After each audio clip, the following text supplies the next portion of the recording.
akan mencoba membuka sesi pertanyaan pada kelompok kami yang bahas tentang pengelolaan tenaga pendidik dan juga kependidikan. Kita langsung saja kepada kelompok 1 untuk menanyakan 2 pertanyaan dari kelompok 1 kepada kelompok kami. Dipersilakan kepada kelompok 1 untuk memberikan pertanyaannya.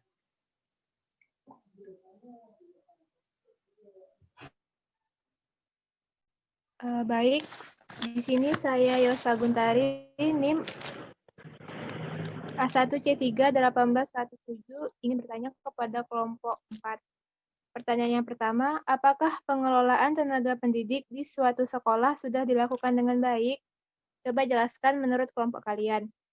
Untuk pertanyaan yang kedua, bagaimana hubungan pengelolaan tenaga kerja dengan tenaga kependidikan? Baik, terima kasih pertanyaan dari Yosa Guntari dari kelompok 1. Pertanyaan dari Yosa akan dijawab oleh Saudari Rika. Kepada Saudari Rika, dipersilakan.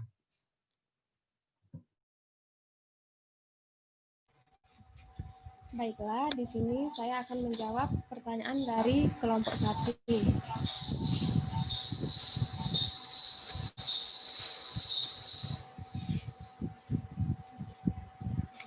Nah, pada pertanyaan pertama yaitu menurut kelompok kami itu belum, karena masih banyak dosen atau guru yang hanya memberikan tugas, namun tidak menjelaskan secara detail materi yang mereka berikan.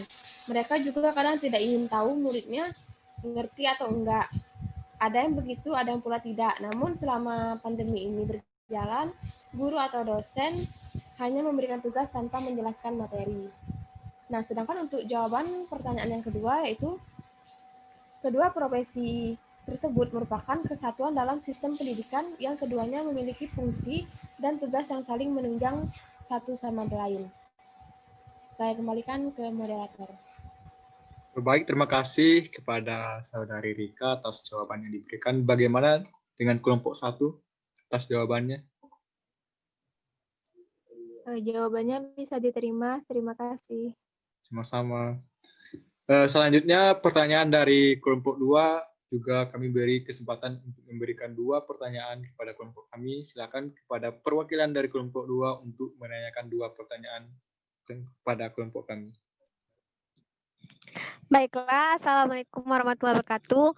Saya perwakilan dari kelompok 2 atas nama Ulia Prilly, NIM A1C31887. Nah, pertanyaan pertama yaitu di makalah kalian terdapat kutipan pertanyaan tentang pengetahuan sikap, perilaku, dan keterampilan apa yang harus dimiliki oleh calon guru banyak mengundang perdebatan. Nah, yang ingin kami tanyakan, mengapa pertanyaan tersebut dapat mengundang perdebatan? Yang kedua yaitu bagaimana jika di suatu daerah terpencil ada satu sekolah di mana sekolah tersebut masih terdapat kekurangan tenaga pendidik. Menurut kelompok kalian bagaimana cara mengatasi kurangnya tenaga pendidik di daerah tersebut? Baik, terima kasih kepada kelompok 2 atas pertanyaannya. Pertanyaan tersebut juga saya jawab sendiri. Pertanyaan pertama itu ya mungkin karena pada dasarnya untuk menjadi seorang guru yang berkompeten membutuhkan kriteria yang seperti kelompok 2 jelaskan itu. Pada makalah kami juga telah dijelaskan kriteria tersebut menjadi persoalan umum seorang guru dalam mewujudkannya. Karena kenapa? Dari situlah terjadinya perselisihan. Dari kriteria tersebut terjadinya perselisihan pendapat dari guru tersebut yang memicu perdebatan. Karena kenapa? Karena banyak guru melihat dari sudut pandang yang berbeda. Dari sudut pandang yang berbeda lah yang memicu perdebatan tentang baik itu pengetahuan, keterampilan atau semacamnya. Karena memandang dari beda sisi, itulah yang menjadi pemicu perdebatan tentang kriteria seorang guru itu atau peserta didik tersebut. Selanjutnya pada selanjutnya pada pertanyaan yang kedua, yang rataan dalam pendidikan tersebut. Pertama itu kita tidak hanya berfokus pada pemerintah saja. Kalau seandainya kita berfokus pada pemerintah saja, mungkin sulit bagi kita untuk meratakan pendidikan. Solusi yang ampuh untuk diterapkan pada pemerataan pada pelosok-pelosok tersebut, ada solusi bagaimana pengabdian, sosialisasi yang dilakukan oleh mahasiswa atau bisa dalam bentuk program mahasiswa, dalam bentuk KKN nantinya, itu juga bentuk mengedukasi pada masyarakat sana, juga mengedukasi pada sekolah-sekolah di sana. Itu solusi yang bisa kita lakukan pada saat sekarang ini, dan juga peran mahasiswa dalam memenuhi kriteria dan juga meratakan pendidikan. Mungkin itu jawaban dari kami. Bagaimana kelompok 2? Baik, terima kasih atas jawabannya. Sama-sama. Selanjutnya kepada kelompok 3. Menurut Nur, bahwa terdapat pandangan penting terhadap pendidik, di mana salah satunya adalah guru yang demokratis. Apakah yang dimaksudkan guru yang demokratis dan apa hubungannya terhadap pandangan penting terhadap pendidik? Sekian pertanyaan dari saya kembalikan kepada moderator. Baik, terima kasih kepada Saudara Iqbal atas pertanyaannya. Pertanyaan dari kelompok 3 akan dijawab oleh Saudari Rika. Kepada Saudari Rika, dipersilakan.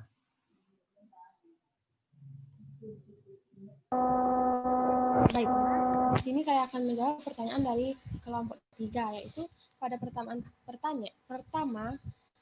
menurut saya, tanpa adanya pendidik, kurikulum, dan pimpinan di suatu sekolah, itu tidak akan bisa meningkatkan kualitas dan mutu pendidikan dalam sekolah tersebut. Karena ketiga hal tersebut sangat berpengaruh di dalam suatu sekolah, di mana dengan upaya pemenuhan dan perwujudan segenap standar pendidikan nasional, idealnya harus didukung oleh personal atau orang yang berkualitas, dibarengi dengan program atau kurikulum yang baik, serta institusi pimpinan yang efektif. Nah, sedangkan untuk pertanyaan yang kedua, yaitu guru yang demokratis adalah guru yang mampu memberikan kesempatan dan pelayanan yang sama kepada setiap peserta didik untuk mendapatkan pendidikan di sekolah sesuai dengan kemampuannya. Nah, sedangkan hubungannya terhadap pandangan pendidik, yaitu di mana sebagai seorang pendidik itu harus bisa bersikap adil kepada seluruh peserta didik dan tidak membeda-bedakan terhadap kemampuan peserta didik tersebut. Baiklah, itulah jawaban dari saya. Saya kembalikan ke moderator. Baik, terima kasih jawaban dari Saudari Rika. Bagaimana dari kelompok 3 jawabannya? Baik, terima kasih atas jawabannya. Sangat baik dan saya sudah mengerti. Saya menanyakan kepada moderator. Selanjutnya kita lanjut pertanyaan dari kelompok 5. Kepada perwakilan dari kelompok 5 kami juga memberikan 2 pertanyaan. Silakan kepada kelompok 5 untuk memberikan pertanyaan tersebut. Baiklah, saya Nuning Tirandayani, 51C318088, perwakilan dari kelompok 5, ingin bertanya kepada kelompok penyaji. Yang pertama, mengenai tenaga kependidikan, menurut kelompok kalian, seberapa efektif tenaga kependidikan yang ada di Indonesia, terutama di tingkat SMA, yang mana kita ketahui banyak tenaga pendidikan di tingkat SMA yang mengajar tidak sesuai dengan kemampuan atau bidangnya. Kemudian untuk pertanyaan yang kedua, menurut kalian, bagaimana kualitas tenaga pendidikan yang ada di Indonesia dengan sistem menentukan tenaga pendidikan yang ada di Indonesia? Terima kasih pertanyaan dari Saudari Nuning. Pertanyaan tersebut saya akan menjawab sendiri, di mana pada pertanyaan pertama, jika kita lihat pada saat sekarang ini memang benar bahwa ada hal semacam itu terjadi pada tenaga pendidik kita, terkhususnya pada SMA. Patut disepakati, persoalan rendahnya kualitas pendidikan di Indonesia tentu tidak bisa dijawab dengan cara mengubah kurikulum atau bahkan mengganti menteri atau dirjen. Kualitas pendidikan hanya bisa dijawab oleh kualitas guru, di mana juga tadi ada tadi juga ada kesetimpangan terhadap tidak adanya bidang guru tersebut dalam mengajar di bidang SMA. Kita di dalam makalah kami juga ada kutipan di sana bahwa ada 3,9 juta guru yang ada saat ini masih terdapat 25 permasalahan juga yang terjadi pada guru-guru kita yang ada di Indonesia. Kita masih ingat penerapan sekolah 5 hari yang menimbulkan polemik tersebut, bahkan penerapan kurikulum 2013 yang terpaksa dibatalkan oleh guru yang berkualitas. Dapat disimpulkan, untuk pertanyaan mungkin kelompok 6 terkendala jaringan, kita lanjut kepada kelompok 7 untuk memberikan pertanyaan kepada kelompok kami. Dipersilakan kepada kelompok 7 untuk memberikan 2 pertanyaan.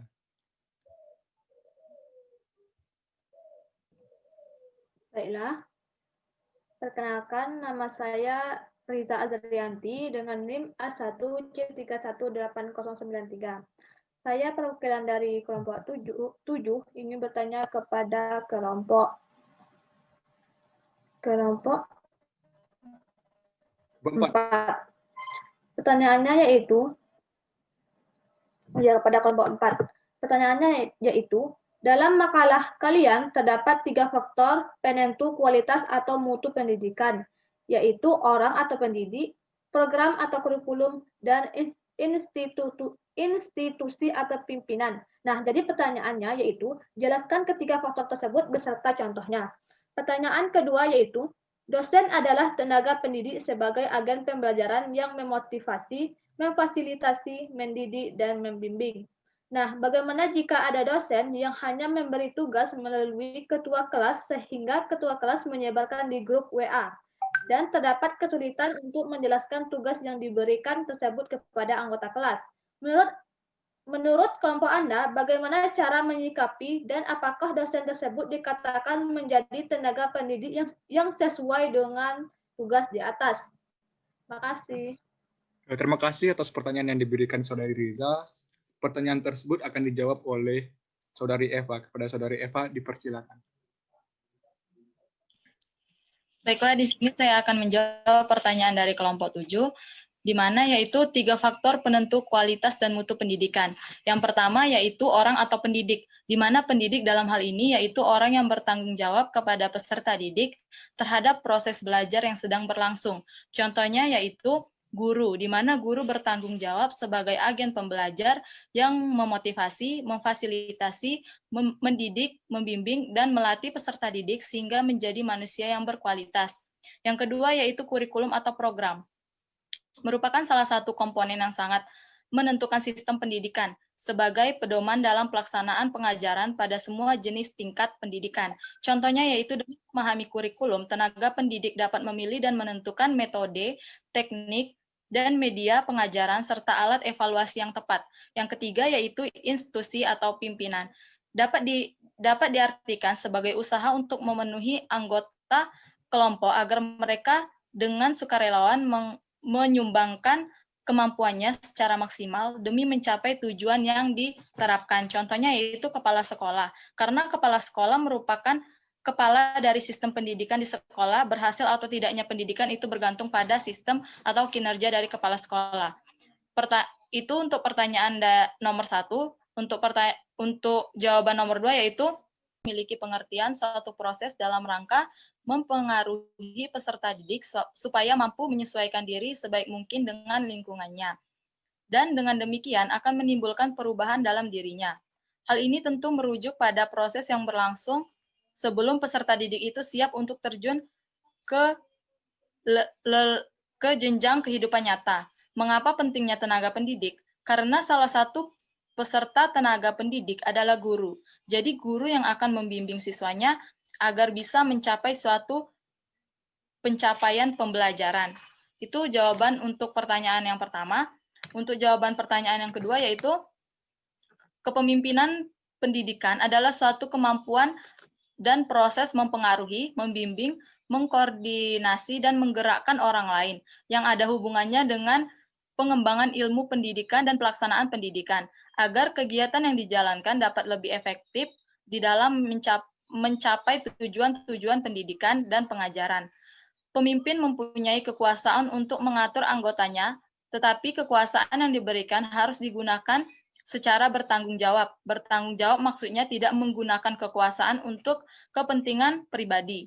Di sini terdapat 3 hal penting dalam konsep kepemimpinan pendidikan, yaitu yang pertama, kekuasaan, di mana kekuasaan ini mencakup otoritas dan legalitas yang memberikan wewenang kepada pemimpin untuk memberikan pengaruh serta menggerakkan bawahannya untuk melaksanakan sesuatu. Yang kedua yaitu kewibawaan, di mana kewibawaan ini mencakup sebuah keunggulan atau kelebihan yang dimiliki oleh seseorang. Yang ketiga yaitu kemampuan.